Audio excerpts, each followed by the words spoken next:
The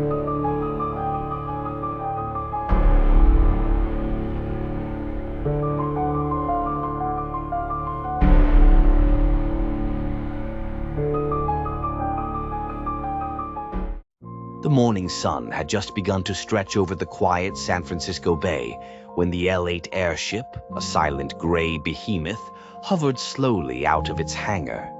It looked like a giant silver whale suspended in the sky, humming faintly as it floated up with purpose. The date was August 16, 1942, just months after the attack on Pearl Harbor. America was newly at war, and the U.S. Navy's blimps, once used for mail delivery and sightseeing tours, had been repurposed for a far more urgent task: coastal patrols, scanning for Japanese submarines. On board the L-8 that morning were Lieutenant Ernest Cody and Ensign Charles Adams, both experienced men, both calm and composed as they ascended into the pale blue sky. They carried with them a full tank of helium, several hours of fuel, emergency rations, and no indication of the mystery ahead.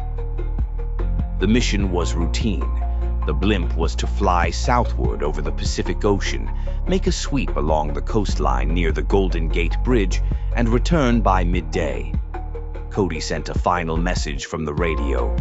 Position 4 miles offshore, investigating oil slick. Stand by. That was the last anyone would ever hear from either man.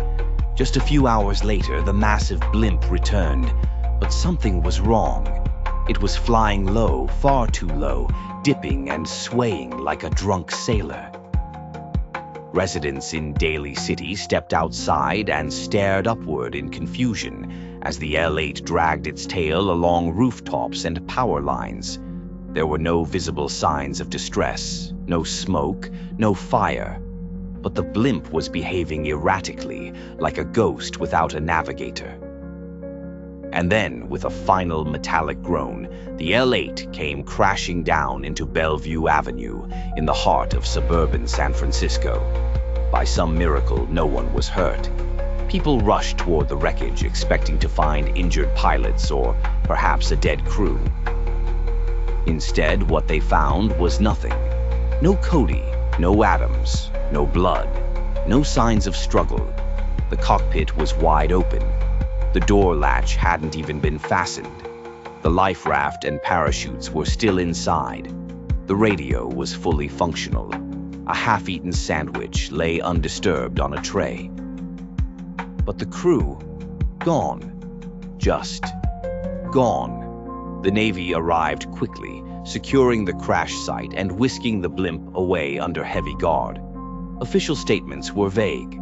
Under investigation, they said. Still gathering information, they claimed. Behind closed doors, there was panic. 2 highly trained officers had vanished from a sealed aircraft mid-flight over friendly territory in broad daylight, and nobody had seen a thing. For weeks, theories ran wild. Had they jumped out to inspect the oil slick and drowned? But there were no waves reported that day, and their parachutes and raft were still aboard. Had they been abducted? Defected, attacked by an enemy submarine crew? Every possibility was considered, and every one of them crumbled under scrutiny. The strangest thing was that the blimp had returned on its own. It had made turns, adjusted altitude.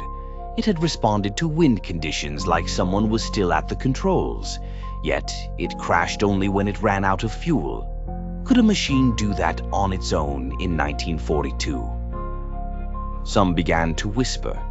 Maybe the L-8 didn't come back alone. Maybe something else was on board, something invisible. It didn't help that the Navy's final report was unsatisfying. Cause unknown, it stated flatly. The families were given condolences. The public was told to move on. But in quiet corners, in basements and bars, people continued to talk. There were rumors of strange radio interference that day. A signal jam, some claimed, like the frequency had been hijacked. Others spoke of a Japanese experimental weapon, something that could snatch a man from the sky without leaving a trace. Some even invoked the supernatural, cursed aircraft, Bermuda Triangle energy, alien abductions. One old radar technician, decades later, swore he saw a blip on the screen that didn't make sense, moving too fast, too smooth, too cold. But no one took him seriously. The blimp itself was repaired and put back into service, renamed and repainted. But none of its future missions would ever erase the stain of that strange morning. To this day, naval records still list Cody and Adams as missing in action. No bodies were ever found, no wreckage, no real clues, only questions. And in the years that followed, more than one sailor refused to board the L8's replacement. "She ain't right," one of them muttered. "You don't just walk off a blimp mid-air, not unless something walks you off." Something strange happened in the sky that day. Something the Navy couldn't explain, and maybe didn't want to. The ghost blimp had returned, but its soul, whatever that was, had been stolen mid-flight. The L8 was dragged from Bellevue Avenue under heavy tarps, loaded onto a flatbed truck, and transported back to Moffett Field like a fallen soldier. The street it crashed onto had already been scrubbed of wreckage, scrubbed of memory.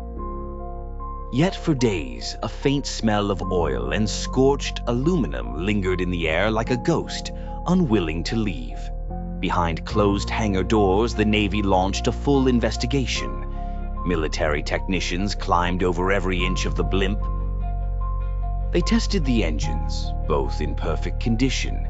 They reviewed the fuel lines, no blockages. The ballast was untouched. The controls, fully operational.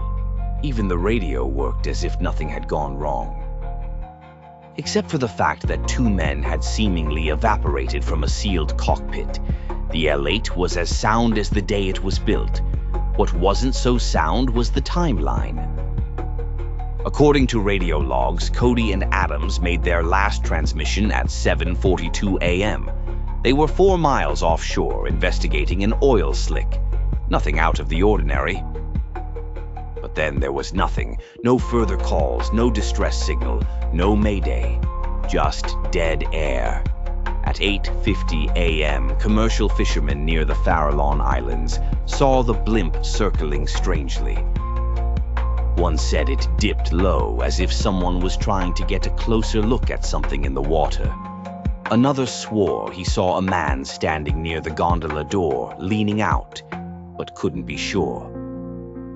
By 9:15 a.m., the L8 was drifting back toward land, this time erratically. The Navy tried hailing it, no response. By 10:49 a.m., it had crashed in Daly City. Somehow, in those 2 silent hours, both men disappeared. But where? Investigators checked the sea. Naval divers scoured the area around the oil slick. No bodies, no equipment. The blimp hadn't flown far, certainly not far enough for remains to vanish. Not in calm waters. Next, the Navy dug into the men themselves. Cody, 27 years old, recently promoted.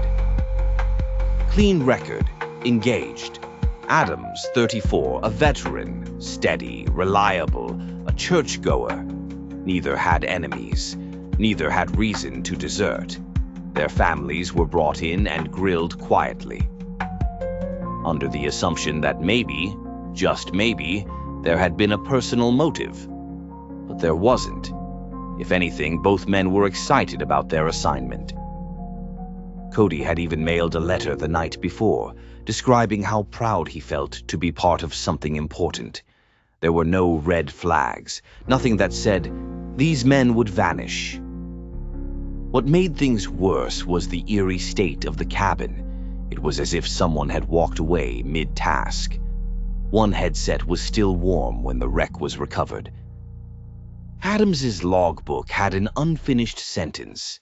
A wrench lay on the floor next to an open maintenance panel, but the part it was used for was already fixed. Someone had been working then, just left. The Navy kept these details under wraps. To admit they had no explanation was bad enough, but to admit they were scared, that was unacceptable. Still, rumors trickled out. A former radio operator, young but sharp, claimed he'd picked up a strange signal on the morning of the flight. Not Morse code, not military chatter, something else.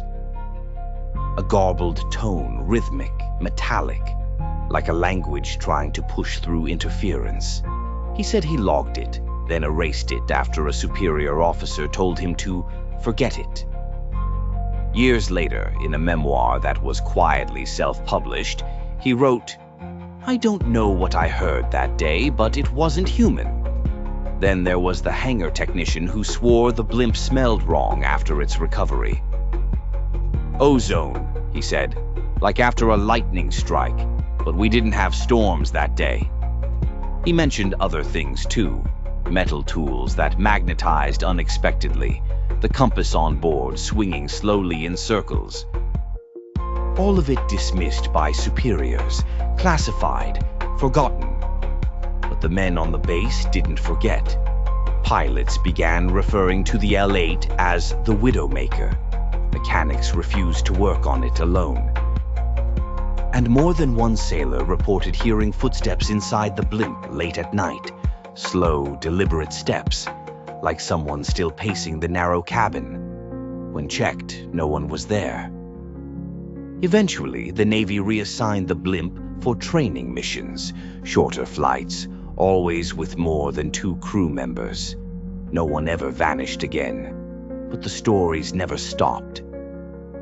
Whispers that Adams and Cody hadn't vanished at all, that something had taken them. Something that could step into a cockpit unnoticed and disappear just as easily. Something that maybe wasn't from this world.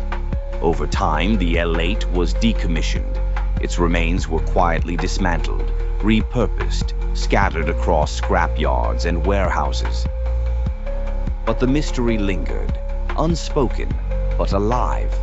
In 1963, 21 years later, a retired Navy man named Russell Kerr, once stationed at Moffett Field, gave a television interview. He chuckled when asked about the ghost blimp, but then grew serious. "You ever hear of something called a false return on radar?" he said. "Looks like a target, but there's nothing there. We started getting those more often after the L-8 incident. Little blips, fast ones. But they'd vanish as soon as we turned our scopes. Maybe they were nothing. Or maybe that blimp brought something back with it." And then he said something even stranger. "We searched that blimp from nose to tail, right? But there was one thing nobody ever explained, the door latch. It was unlatched when it crashed. But Adams, he was a stickler for safety. Always double-checked, always locked it tight. So how'd it open?" His interviewer blinked. "You think someone opened it from the outside?" Kerr looked dead at the camera. "I think it never should have opened at all." Years passed, and like all good mysteries, the story of the ghost blimp faded into dusty filing cabinets and drunken barroom retellings. The official record listed the L-8 incident as an unexplained disappearance, with the Navy subtly shifting focus to the war effort and more practical concerns. But for those who had been stationed at Moffett Field during that time, the memory never left. Especially not for Harold Klein, a communications officer who had been on duty the day Cody and Adams vanished. By 1971, Harold was retired, living in a quiet coastal town in Oregon. His days were filled with crossword puzzles, black coffee, and long walks with his basset hound, Maggie. But sometimes, on gray mornings, when the fog rolled in thick off the Pacific, Harold would find himself staring at the sky, searching for something he couldn't name. One such morning, a letter arrived. No return address, just a single sheet of yellowed paper with no signature. It read, You monitored the last signal from L8. You know it wasn't normal. You heard it too. It's happening again. Harold's hands shook as he folded the letter. He hadn't told anyone what he'd heard that day. Not his wife, not his superiors, not even the chaplain. Because what he'd heard hadn't made any sense. Static, yes, but under it, something deeper. A faint, rhythmic pulse like sonar, but wrong. Not mechanical. Biological. A heartbeat. Later that night, driven by equal parts curiosity and fear, Harold dug through his attic. He found the old reel-to-reel tape marked L8 comm log 8/16/42. He'd kept it out of guilt, maybe even superstition. The Navy had asked for all recordings back. He'd given them a blank one. Sliding the reel onto an old player, he braced himself. Static. Then Cody's voice, clear and clipped. Position 4 miles offshore. Investigating oil slick. Stand by. Then silence. Then click. A new voice. Not Cody. Not Adams. Not any voice Harold had ever heard. It didn't speak English. It didn't speak anything. It whispered in tones, rising and falling pitches, modulated like wind through a metal tube. The sound made the skin on Harold's arms crawl. It wasn't a message. It was a presence. As the whisper faded, something else crackled through, barely audible. A single phrase repeated twice. "We see you." Harold slammed the stop button and ripped the tape from the machine. Back in San Francisco, across the bay from where the L8 had once drifted inland, strange sightings began anew in the early 1970s. Civilian pilots reported flickers on radar, lights in the fog. A private plane claimed to have been followed by a shimmering oval over Half Moon Bay, vanished without explanation. Locals called it atmospheric mirage, but old-timers, especially those who remembered the war, had another name for it. The Blimp men, they'd whisper, still floating out there. In 1982, on the 40th anniversary of the L8 incident, a reporter from a small aviation magazine tracked down the remains of the airship. What little was left had been broken down and stored in crates, scattered across military warehouses. But one piece remained intact, the gondola cabin. It sat abandoned in a dusty storage unit in Alameda, untouched since the late 60s. The reporter was granted access. No guard, no badge needed. Just a heavy door, a creaking hinge, and the hollow echo of footsteps as he stepped inside. The gondola looked eerily preserved. Panels yellowed with age, glass cracked, the seat cushions still there. But what stopped the reporter cold was what lay on the dashboard, a headset still plugged in, and beneath it a clipboard. Yellowed, brittle, with a final entry in handwriting that had been officially recorded as Adams. Something's outside, not a sub, not anything I've seen before. It's watching us, trying to talk. Cody wants to stay on course. I'm not so sure. That log was never found in the original Navy reports. The reporter took photos, but when he tried to publish, his editor pulled the story, claimed it was a hoax, a prank. The magazine folded the next year. But the reporter kept one thing, the headset. In a final twist of irony, he mailed it to Harold Klein, who was now in hospice care. Attached was a note that simply read, "Thought you might want to finish the conversation." Harold never opened the box. He died 3 days later, clutching an old logbook, repeating one word over and over. Inside. Today, the L8 is sometimes mentioned in documentaries, brief snippets in books about military mysteries. Always accompanied by black and white photos of the Blimp's wreckage on Bellevue Avenue. Clean, quiet, no blood, no answers. Some say it's just a tale of misfortune, two men lost at sea under unusual circumstances. Others believe the truth never crashed with the blimp. It stayed in the air, drifting just beyond radar, just outside what we're willing to see. Some force, some intelligence, curious, indifferent, or maybe just patient. Because whatever boarded the L8 that day didn't just take the men. It left something behind. And even now, when the fog rolls thick over the Pacific and strange lights flicker in the sky, you might hear it. A whisper on the wind, mechanical, distant. We see you.